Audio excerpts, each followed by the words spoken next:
After a general catch up with the guys, I wanted to delve a little deeper into some of their individual angling achievements. I'd last caught up with Jerry Hammond down at an ultra tough southern syndicate, where he was into his second season targeting a very special mirror of well over 50 pounds.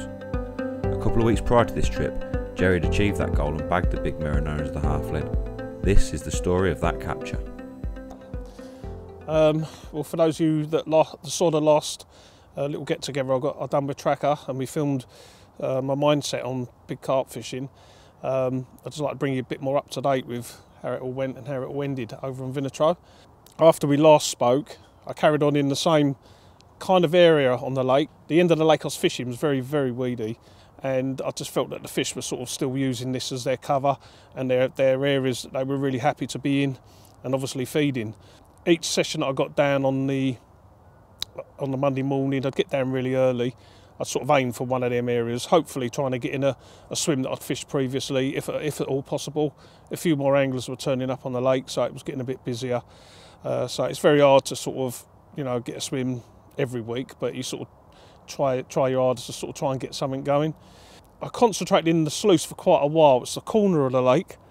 There was a lot of fish that I was seeing from up the trees in and out of the corner where they were safe. So I ended up fishing on the edge of where the weed was sort of dying back, and every time it died back a bit, it revealed a lovely clear spot on the bottom, and from up the trees they were glowing, and they were the spots that I'd fish. And one particular week I landed a real nice little scaly one, about 20 pound. One of the stock fish from one or two of the stockings that I'd done over the years. A real beautiful one for the future.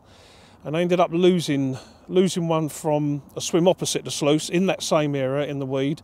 And then the final straw was me and a mate Jim was down there, and we were really getting things going, keeping the bait going in, trying to keep the wildlife at bay best we can. And one week we had 5 bites between us, which is pretty that's something on Vinnetrow. Jim had a cracking fish called the vein, around about mid-30. Real old beautiful carp, one that I would have loved to have caught. And then in the afternoon sometime he came down with a look of shock and sadness on his face, where he just lost what he thought was a real good fish. And then I don't know how I ended up losing 2 as well. I lost one in the weed bed. We had to go out on a boat, and when I was playing it was thrashing around on the surface, and it's never good when they do that, and the end result was I lost it when we got out there. And I had another one that come off right at the net, not a big fish, we both see it, massive ball of weed, and as we was trying to net it all up, it just slipped the hook and went. But nevertheless, 5 takes. So the fish were evidently still in the area of the lake, and we were on the right tracks, and I did start to feel that surely I'd be getting closer to the main goal, like the Half-Lin.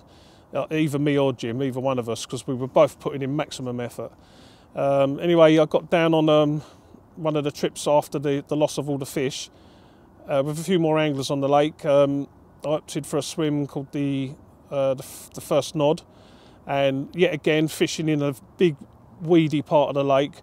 Found some really good areas. One particular area where a weed bed had drifted off, left another nice hard bottom, baited a nice little area up out there, and another rod close in. Everything was going great. During the night, I remember getting up in the night, it was crystal clear. I remember looking at the stars thinking, the temperatures are starting to drop. It really felt carpy, it really felt like it was getting towards the autumn. And I remember going to bed thinking, come on, let me have one tonight, or this morning. I think, 5:30, the right-hand rod indicated a bite, and from the bivvy I could just see the rod tip sort of pulling over to the water and just ripping, and I was on it. I was out there in a flash. I remember just picking the rod up and thinking, this one is not getting off. After losing a couple of fish, you're always worried it's going to happen again. Anyway, the fish hit the surface again, which wasn't good, and as it did so, it was right next to a weed bed, and I thought there's no way that fish is going in a weed bed. So I clamped down and basically walked backwards with the rod and just pumping back and then winding forward, walking all the way to the front of the swim and pumping back again, and I ended up turning her, and it kind of zigzagged all the way back in, because there was it went from one weed bed to another weed bed on the right, and then to another weed bed on the left, just trying its hardest to get in amongst the weed.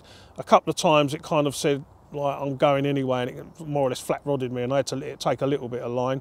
But the idea was just to try, and as soon as she stopped her run, was to keep her moving, and that's what I did. I kept pumping it back.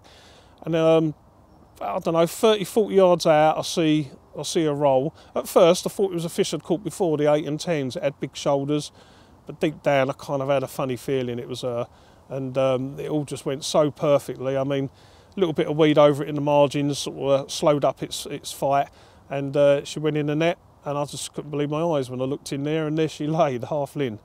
I was absolutely blown away, and Jim stood on the bank opposite and looking over. I could see him looking, oh, what's Jerry got over there? And I give it the old yes across to Jim, and he come running round, and I tell you what, he was as happy as I was.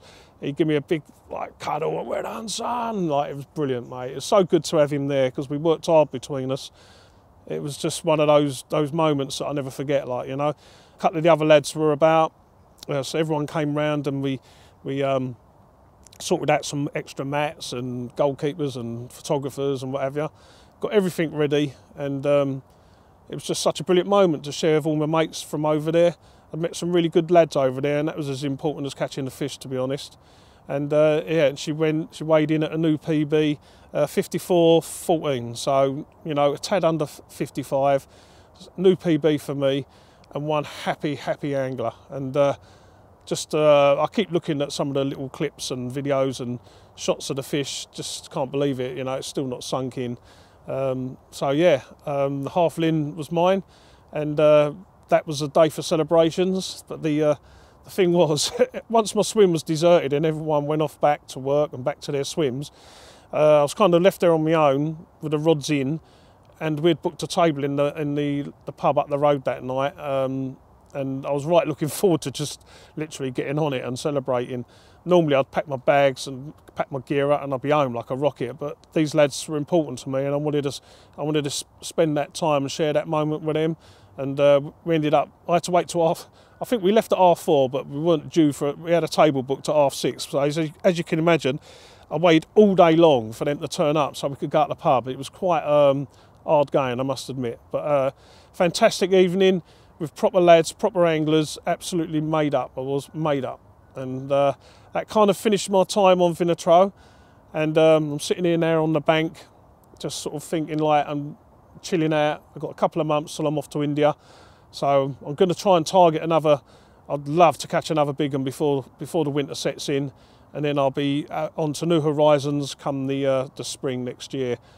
So I'll keep you updated.